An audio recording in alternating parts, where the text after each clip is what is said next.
What if I told you there's a currency worth hundreds of billions of dollars, and no one truly owns it? No CEO, no company, no central bank. So who controls Bitcoin, and what even is it? Let's break it down in simple terms. Bitcoin is a digital currency, but unlike dollars or euros, it's completely decentralized. That means no banks, no middlemen, and no one printing more of it at will.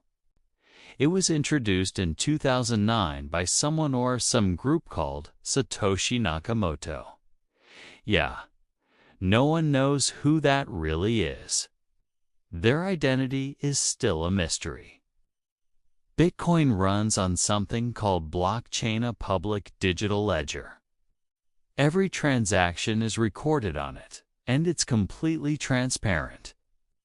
Think of it like a giant shared notebook that everyone can see, but no one can erase.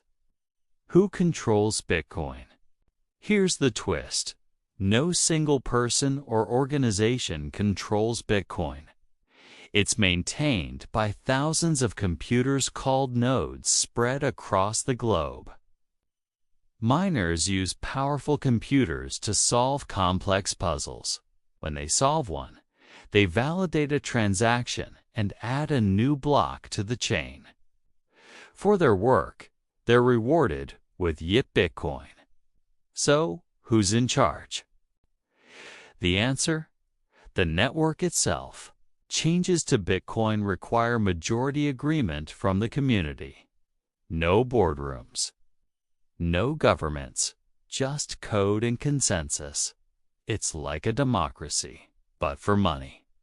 So let's recap. Bitcoin is digital money. It runs on a transparent public system. No one owns it, but everyone can use it. And the only thing controlling it: math, code, and a global community. Pretty wild, right? Bitcoin isn't just a currency. It's a concept that challenges everything we thought we knew about money. Now you know, but the rabbit hole goes even deeper. If this blew your mind, hit like. Got thoughts or questions? Drop a comment.